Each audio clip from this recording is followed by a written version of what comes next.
perkenalkan kami dari kelompok 1. Nah, di sini kami akan menjelaskan tentang apa itu sih constitutional engineering. Nah, sebelumnya perkenalkan, nama saya Muhammad Alfian Farhan.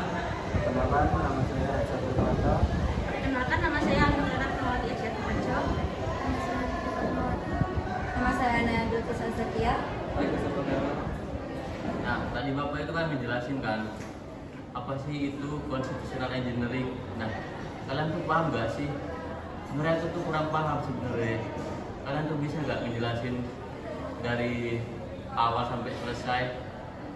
Kalau aku cuma tahu tentang pengertiannya aja.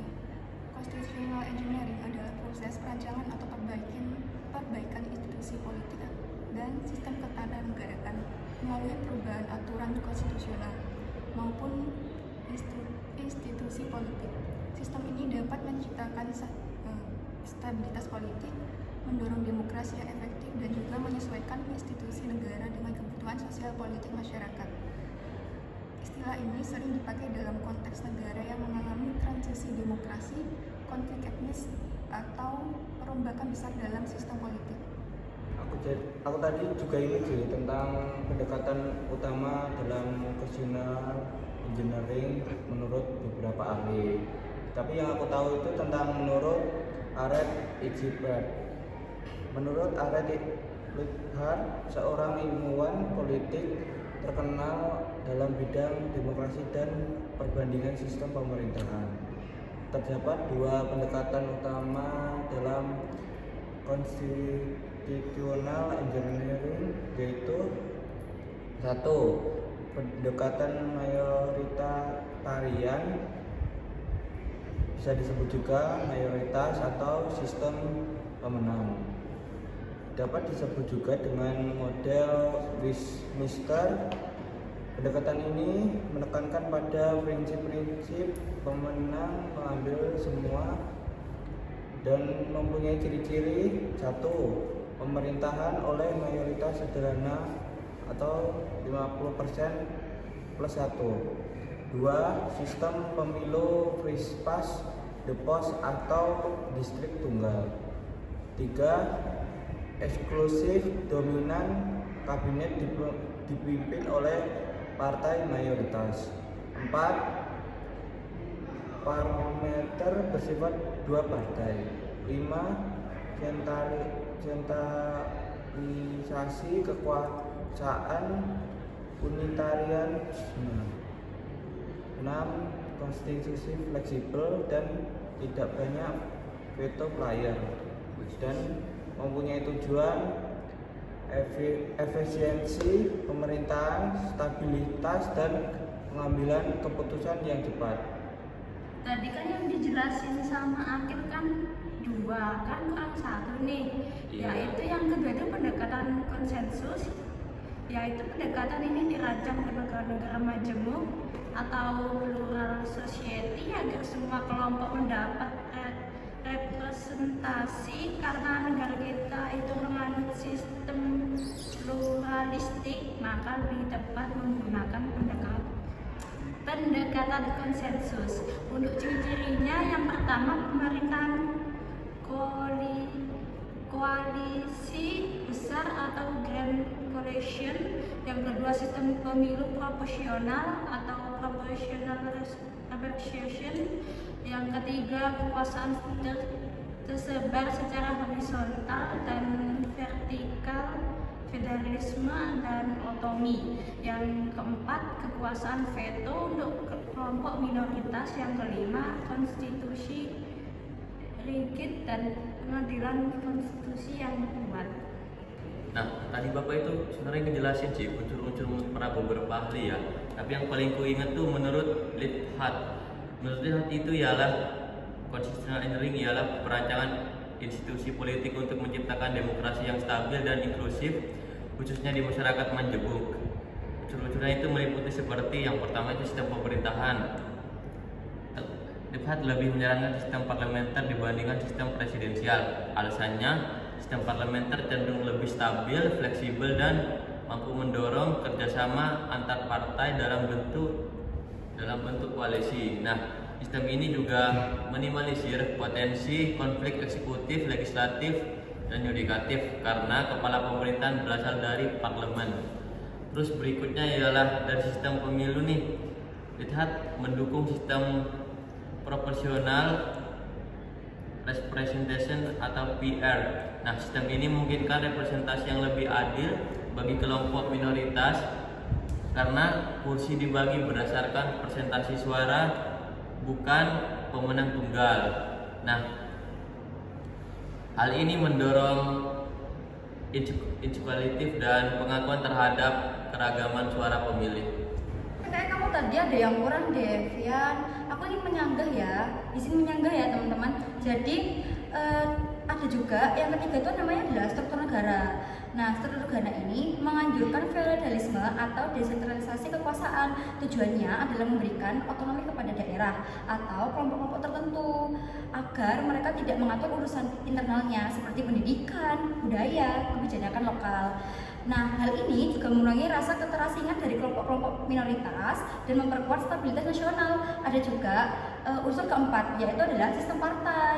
Nah, pertama di sini ada Liphart, mendukung sistem multipartai karena telah mencerminkan keberagaman dalam masyarakat. Nah, yang ketiga, ralat guys, yang kedua ada multipartai, memungkinkan kelompok-kelompok kecil memiliki saluran politik formal, bukan hanya menjadi penonton dalam sistem dua partai. Yang ketiga ada koalisi antar partai dalam sistem, tapi dalam sistem ini tuh kayak lebih mungkin terjadi, memperkuat semangat kolaborasi antara semua gitu. Nah, yang terakhir tuh seingatku yang nomor 5 itu kalau nggak salah kayak pemerintahan koalisi gitu, kayak koalisi besar, grand coalition dianggap tuh penting sih bagi constitutional engineering ini di dalam unsurnya. Nah, karena dalam masyarakat majemuk pemerintahan tidak seharusnya hanya didominasi satu kelompok saja. Itu nggak boleh ya. Dengan koalisi besar, semua kelompok utama dapat ikut serta dalam pemerintahan dan mengambil suatu keputusan, entah itu keputusan untuk berpolitik atau menentukan pilihan. Itu nggak boleh ya. Ada kayak kamu wajib nih kayak gini, kamu wajib nih kayak gitu, itu nggak bisa. Jadi kita semua punya hak untuk berpendapat dan kita punya hak untuk bersuara. Nah, di nomor 3 ini ada membangun kepercayaan antar kelompok dan mencegah marginalisasi. Nah, jadi itu buat pencegahan ya, biar tidak ada klub antara suatu suku atau dengan suku lainnya, satu kelompok dengan kelompok lainnya, entah itu dari perbedaan manapun, itu nggak boleh. Itu unsur yang aku ingat. Setahu ya Vian, mungkin ada yang ingin menyanggah atau menambahi? Ya, secara sederhana, constitutional engineering itu bertujuan untuk merancang sistem politik melalui konstitusi agar negara berjalan lebih stabil, adil, dan demokratis. Terus seperti menciptakan stabilitas politik supaya tidak terjadi konflik antar lembaga-lembaga negara. Terus ada lagi menjamin demokrasi yang representatif, di mana semua kelompok masyarakat termasuk minoritas tuh mendapat perwakilan yang adil. Terus ada lagi mengelola keberagaman terutama di negara seperti Indonesia yang punya banyak suku dan agama dan lain-lainnya. Terus yang terakhir ada menjaga akuntabilitas dan keseimbangan kekuasaan supaya tidak ada lembaga yang terlalu dominan. Jadi ya, constitutional engineering itu bukan sekedar soal aturan hukum, tapi bagaimana negara bisa diatur melalui lembaga-lembaga yang adil dan kuat dan stabil. Baik, di sini saya akan menjelaskan beberapa contoh dari constitutional engineering. Jadi di sini contoh-contohnya ada pada amandemen Undang-Undang Dasar 1945 di tahun 1999 sampai 2002. Ini adalah contoh paling besar dari rekayasa konstitusi di Indonesia. Undang-Undang 1945 diubah secara menyeluruh untuk satu, membatasi kekuasaan presiden termasuk masa jabatan dan wewenang legislasinya. Dua, membentuk lembaga negara baru seperti MK, KY untuk checks dan balance serta independensi peradilan. Tiga, menerapkan sistem bikameral dengan DPR dan DPD. Yang keempat, menguatkan desentralisasi dan otonomi daerah untuk pelayanan publik yang lebih dekat. 5. Memperluas jaminan hak asasi manusia atau HAM dalam konstitusi. Pembentukan MK sebagai hasil amandemen Undang-Undang Dasar 1945, MK didirikan untuk menguji undang-undang menyelesaikan sengketa antar lembaga, memutuskan pembubaran partai politik, dan menangani perselisihan hasil pemilu. Perannya sebagai pengawal konstitusi sangat penting untuk menegakkan supremasi konstitusi. Perubahan sistem pemilu, misalnya presidensial threshold, aturan seperti presidensial threshold atau ambang batas pencalonan presiden juga dianggap sebagai rekayasa konstitusi karena mempengaruhi dinamika politik dan demokrasi. Meskipun bukan perubahan langsung pada Undang-Undang Dasar 1945, putusan MK yang bersifat open legal policy, terkadang putusan MK dapat menjadi bentuk rekayasa konstitusi karena memberikan arahan atau pedoman kepada DPR dan pemerintah untuk mengubah undang-undang, mendorong perbaikan sistem hukum dan politik sesuai dengan semangat konstitusi.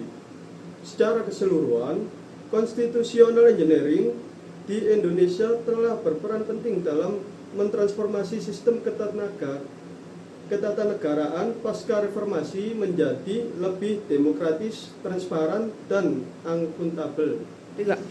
Jadi di sini kesimpulan dari constitutional engineering di Indonesia menjadi instrumen penting dalam membangun demokrasi pasca Orde Baru. Perubahan fundamental pada konstitusi dan hukum politik telah membawa kemajuan, namun juga memunculkan tantangan baru. Oleh karena itu, setiap rekayasa konstitusional harus mempertimbangkan aspek legitimasi publik, partisipasi politik, dan nilai-nilai demokrasi substantif.